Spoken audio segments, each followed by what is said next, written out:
Hello and welcome to another week of Go Ballistic, the Scottish Sun's weekly football show where we take a look back at all the big talking points in Scottish football from the weekend just gone. Now, I was going to say the big talking point in here is that Roger Hannah is back after a week away. He didn't miss much. But the biggest talking point is you retired today, Roger. You seem to have taken some inspiration from somebody, dare I say. Well, listen, if you can't beat them, join them. So I've decided to join the Shacket Brigade. It's not the biggest move of the morning. People, Michael Vimmer joining Motherwell. I'm not sure whether he's in the Shacket Brigade yet, but it's certainly an interesting appointment, Jonathan. Well, I'm sure we'll find out if he's in the Shacket Brigade. Does that have a hashtag in front of it? Should we make it a thing? Yeah. Yeah, it's now a thing. So I was going to say keep your comments coming, but maybe don't on that. But anyway, as you mentioned, new manager, new week, new manager at Motherwell, Michael Vimmer, as you mentioned.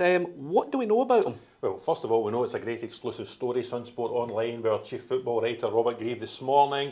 Michael Vimmer, former manager of Austria Vienna, he only had a year in charge. He took them into the bottom six. They've got a similar league set up to us, Jonathan. He was sacked with a game to go. Prior to that, he'd been an assistant at Stuttgart, he'd been a youth coach at Nuremberg. He was almost Bristol Rovers manager before Christmas. They were keen to appoint him. They couldn't get a work permit. A couple of months on, Motherwell have managed to get round the red tape. They've got the work permit. He has been confirmed as manager this morning to succeed Stuart Kettlewell. I think it's been driven by Kirk McMillan, the new Motherwell chairman. If you remember when he was appointed, he spoke about his father's links with Hertha Berlin in Germany. I think they've got close ties there. They've got good contacts in Germany, and through those contacts, Michael Vimmer has arrived at Fir Park. I think he's the first foreign manager since Harry Campman. Yes, that seems about right. Yeah. So new man at the helm. We'll hear from him some point this week. He's taken over a team that's lost its last 5 games in all competitions, 1 win in 11 in all competitions. Tricky trip to Dundee United, assuming everything is completely done. That'll be his first game in charge. 8th in the table, but such is the madness of the league, at least that part of the league this season, they're as close to 3rd, 4th as they are the relegation playoff place. So what do you think his remit is, certainly for the short term, coming in over these next few months? Well, the glass half full brigade will say his remit's to get Motherwell back into the top 6 where they were when Stuart Kettlewell left. The glass half empty side is, can he keep Motherwell up? Because you have to say, everyone probably below the top 4, I would say Aberdeen and Dundee United are okay. Anyone below them, you have to be looking over your shoulder. Even Hibs, who have been in a great run, probably still looking over their shoulder, because you can quite easily get sucked into trouble. There's Dundee, lost at home to Aberdeen at the weekend. They're suddenly in 11th place. They go to Dingwall on Saturday, 10th against 11th. And I'm going to say it's the first relegation 6-pointer of the season. And someone is going to get points that will put more pressure on Motherwell. Absolutely. Well, so we'll see how Motherwell get on against Dundee United this coming weekend. Dundee United, of course, played Celtic at the weekend just gone. Comfortable for Celtic again. No signs of European hangover. Great goal from Callum McGregor. Jota on the score sheet again. And last time we were stood here, Roger, 2 weeks ago, it was transfer deadline day. We were talking about Celtic, desperate to get a striker in. Could Aramida, prove that he is the man to fill that, number 9 shirt as he's wearing it? And my goodness, at the moment, that was a cracking strike on Saturday. Well, he is looking like the business at the moment. He's shown his manager exactly what he can do. Listen, the 3 Celtic goals are outstanding. Ida scored a good one at the end, his last touch before coming off. Jota, typical goal from him.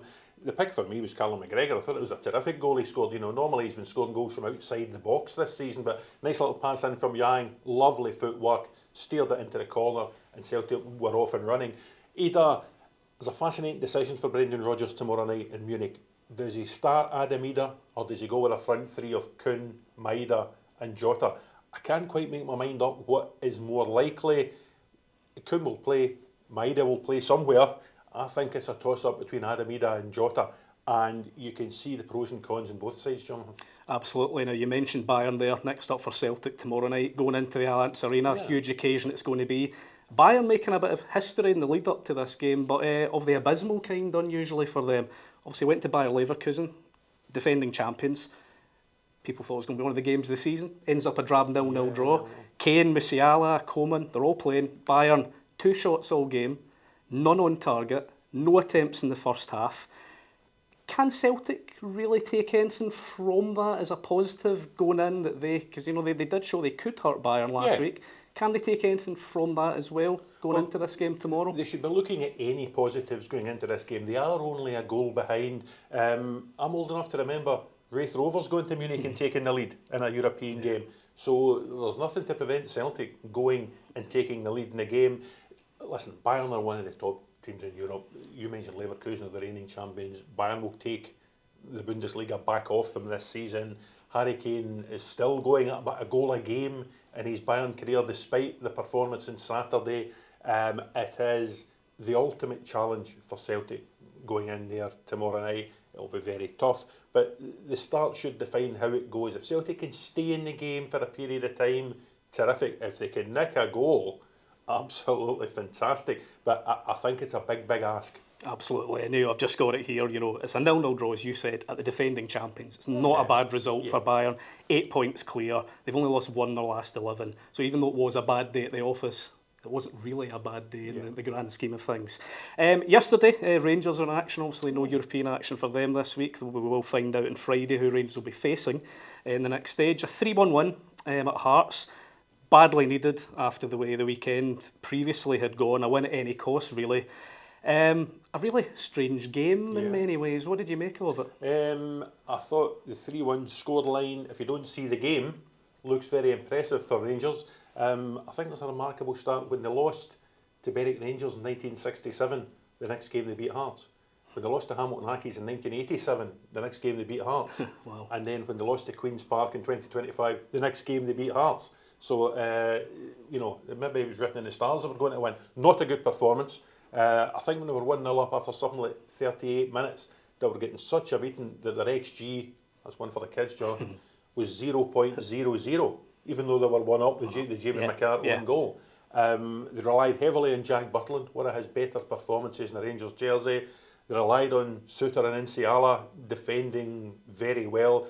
They relied on Elton Kabangu missing chance after chance after chance. And they were clinical when they got the chances.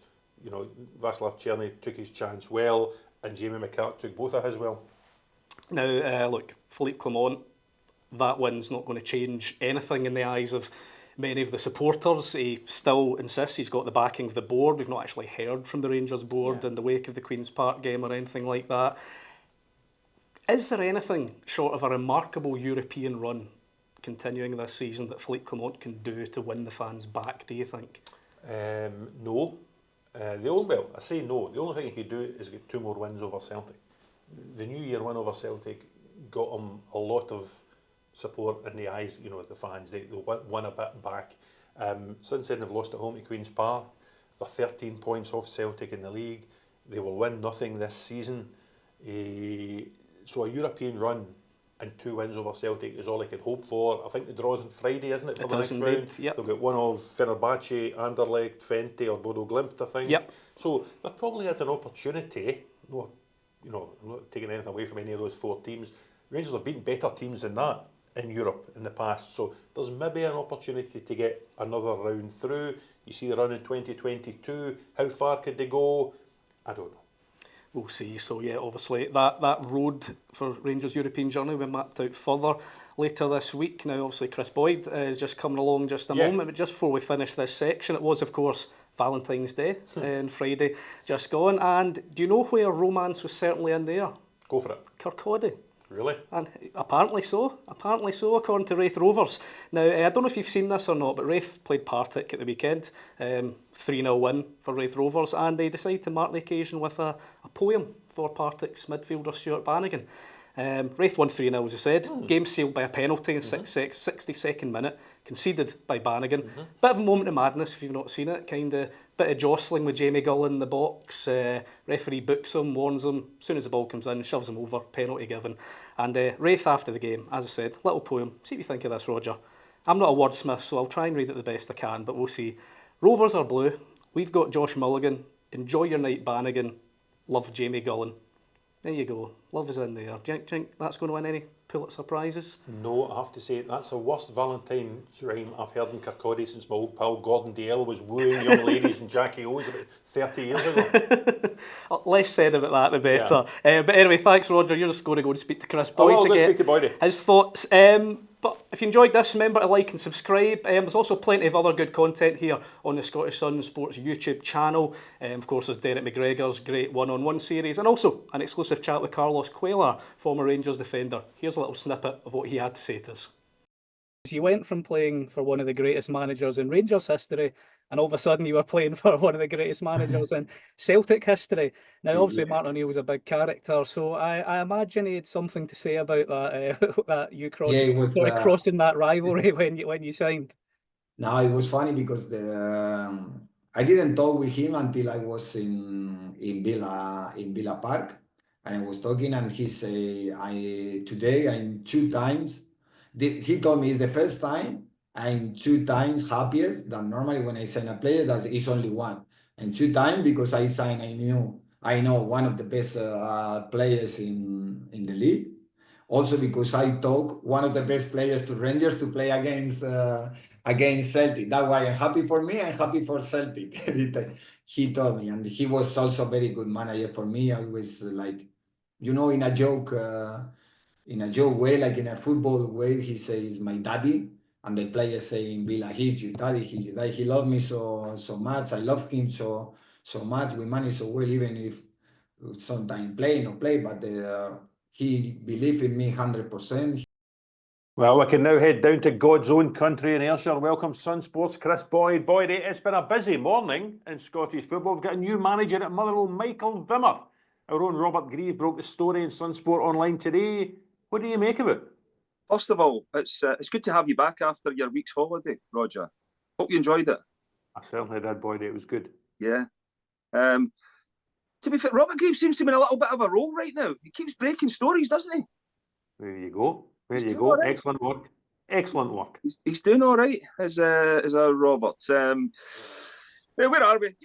I think it's an interesting one. It's an interesting one. I'll say that. I think when you're, there is no doubt that when you're bringing, managers in for overseas, I think they would rather have, the pre-season to implement their game plan and start from there.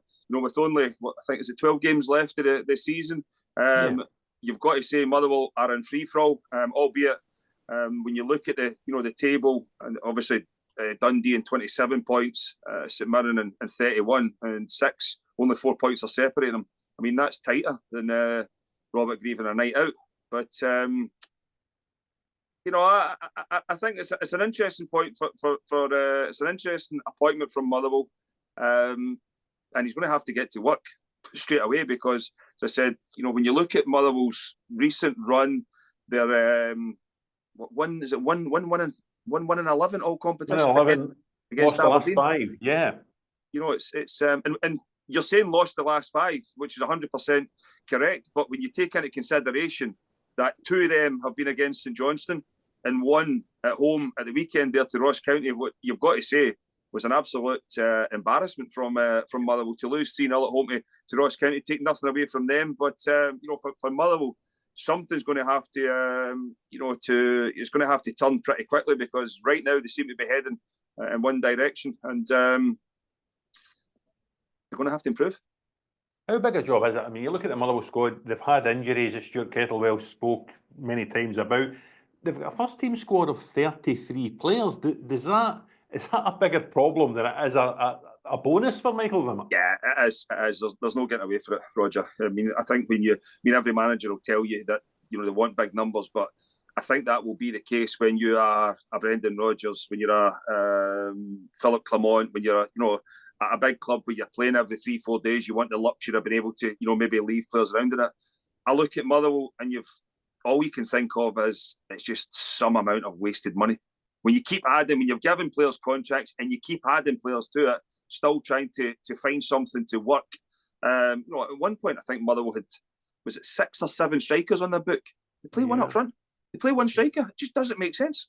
So, I mean, I think, myself and James McFadden and myself touched on it at one of the shows we've done. I think it was maybe Motherwell Celtic when we spoke about it, that, maybe, listen, I don't know what the players are on, but, when you look at, if they're paying 5 or 6 players, or say even just 4 to keep it simple, £1,000 a week, and as well maybe going and getting 1 or 2 on a little bit more that can maybe give you that little bit of quality rather than wasting money on players hoping that it's going to happen. And I think for a period of time now, Motherwell they've done well, and when you think of the players they've been able to bring in and sell on, but you kind of get the feeling right now, Roger, that it's hit the glass ceiling, and they are struggling. They've got a few good young players in there, and obviously the club would have been delighted to keep a hold of Lennon Miller in January and not lose him. But it's going to be a big challenge for Michael Vimmer coming in to implement his style of play, his game plan in such a short period of time, when it is now, getting to the stage where it's must-win games for Motherwell, because he said that the form has been, it's not been good recently. And you kind of look at the other teams as well and think, there's a few of them in there have had patchy seasons, but you kind of get the feeling there's a few of them now starting to pick up. When you think of Kilmarnock, you think of Hearts, you think of Hibs. The two that you would maybe look, Ross County. When you look at 4 away wins out 5. Yeah, when you look at now, Dundee and Motherwell would be the ones where, and they've been up the middle to the top end of the table for the majority of the season. So those two would be the ones where you think to yourself, I'd be a little bit worried. Michael Vimmer flies in to Scotland from Germany, just as Robert Grieve and Bill Leckie fly in the opposite direction. They'll be doing Bayern Munich against Celtic tomorrow. Bayern, obviously, of the cushion of that 2-1 advantage in the first leg in Glasgow last week. How big an ask is it for Celtic, even a team in the form that Celtic are in at the minute? How big an ask is it to go there and turn that round in Munich tomorrow night? It's huge. It was always going to be, a huge challenge for Celtic to overcome Bayern Munich. Let's not be kidded. Bayern Munich are one of the powerhouses of world football, never mind European football. I think what you can say, Roger, is that at 2-0 last week, it was dead and buried. There's no getting away from it. I mean, Celtic were done. You look at it now, that Maeda goal has given them a chink of light. It's given them a little bit of hope where, they'll be looking forward to at least going there. If they can stem the tide early doors, and because you'd imagine Bayern will throw everything at them to try and get it done as quickly as they possibly can. If Celtic can stand up to that, then the longer the game goes on, you just never know. And that, I'm sure that'll be Brendan Rodgers. That'll be in the back of his mind, to stay in the match for as long as we possibly can, because Celtic have got players that can cause problems, but Bayern Munich is a step up. There's no getting away from it. I mean, they are a step up. They're a class act. We've seen that in spells, last week. And to be honest, Roger, I didn't think they got out of third gear at Celtic Park last week. Towards the end, Celtic pushed and asked questions of them, but in terms of Bayern, they'll be looking at it back home, the Allianz. They'll fancy their chances of not only beating Celtic, but their mindset will be hoping to go and get 2, 3, 4 maybe. You talk about Celtic's players who can cause problems. There's 4 great attackers, great in-form attackers. Jota scored at the weekend. Ida scored at the weekend. Maeda, as you say, scored against Bayern last week. Nicholas Kuhn's been arguably the best player in the country this season. Of the 4, which 3 start in Munich? I think he goes Maeda. I think he goes. But I don't know.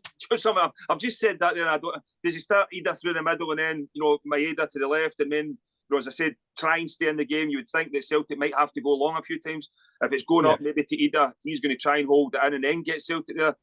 You've got the added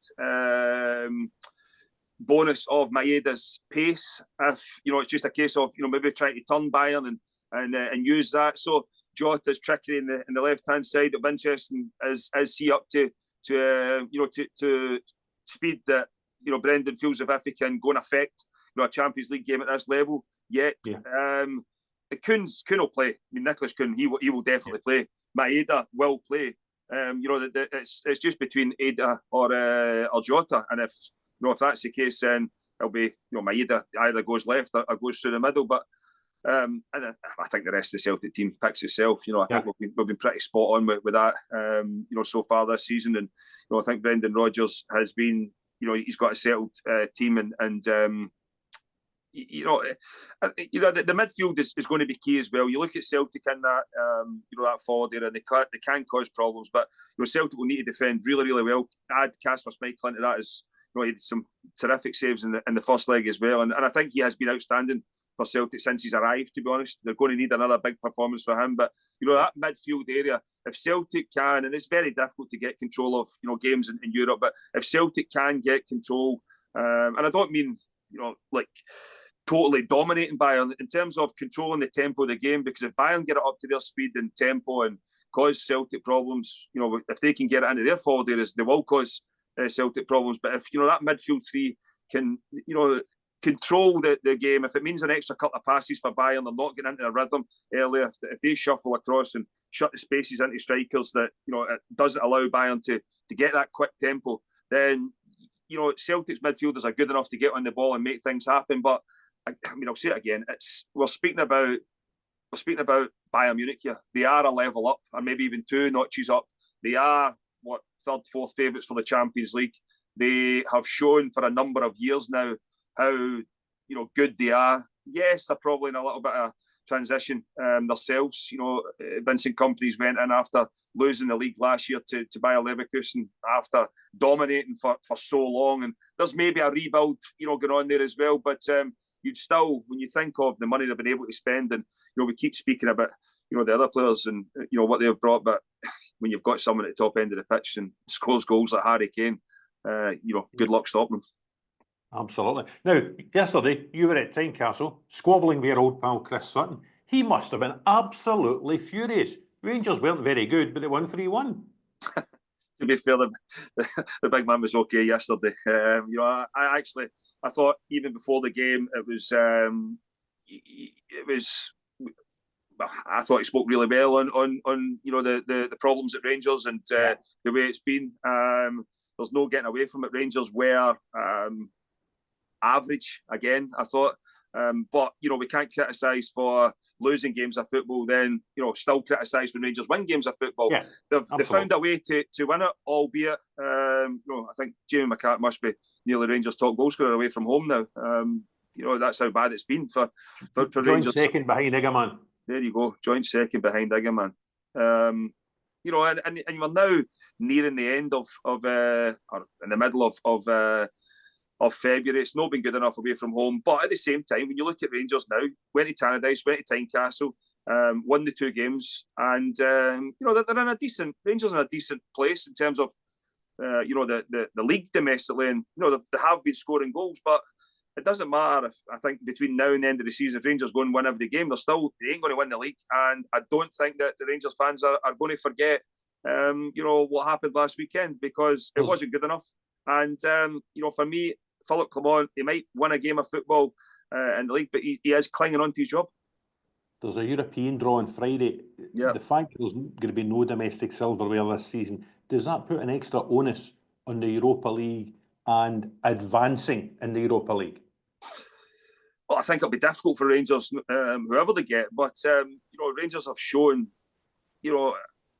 this season as well, for a period of time in Europe, that this competition seems to serve them really well. But I ain't going to change my tune, Roger, in terms of Europe, and I'll always have this outlook that it is a bonus, it's a reward for what you've done the season before in terms of qualifying, and then you can go and enjoy it. And the longer it goes on, the more the fans can get optimistic and everything. But the be-all and end-all for Rangers Football Club is domestically, and it's not been good enough. It's not been good enough. I mean, domestically, it's over already. Rangers might look at Europe in terms of a distraction from home, but you kind of get the feeling now that there is no more damage can be done for Rangers domestically, no more. And is it now just a case of waiting until Europe's over, until that they have to make a change? Because you kind of get the feeling, and even Philippe Clement yesterday, when you listen to his interviews after the game, I kind of just got the feeling it was just somebody who was resigned to the fact that doesn't matter whatever he does. I mean, even the Rangers fans yesterday, and you go to Tynecastle, and I know there's only 650 of them. I mean, you're in a wee box and you look down, and usually they're jumping around, and it just wasn't the case yesterday. I just think there's there's what would you say? An apathy among the support. There we go. That's the word. That's a word that wasn't in my vocabulary. So you've done well there and pulled that out for me. So, but you know, there's just, it is what it is. We'll turn up to the games. Of course, we want our team to win, but there's so much negativity. And as I said earlier there, Roger, the Rangers fans are never ever going to forget. Last weekend. Now, listen, Boyd, I know you're a very busy man. I'm about to let you go. Just to let you know, I cracked in the first half of this show today. The young team on this show, Jonathon Moar and Ryan Rose, are forever wearing these shackets.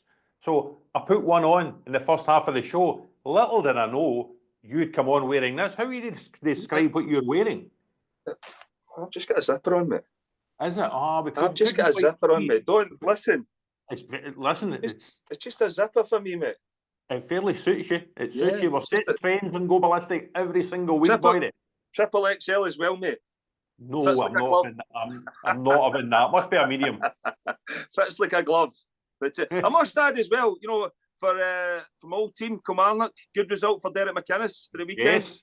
St Johnstone had beaten Kilmarnock a few times this season, so to go and win the way that Kilmarnock did, and what a goal from Bobby Wells, Listen, it's been a long time since Kilmarnock had a striker that could do something like that. I was going to say he'll need to go in the summer because you'll be threatening some of your scoring records. He's got a long way to go, Roger. Come on.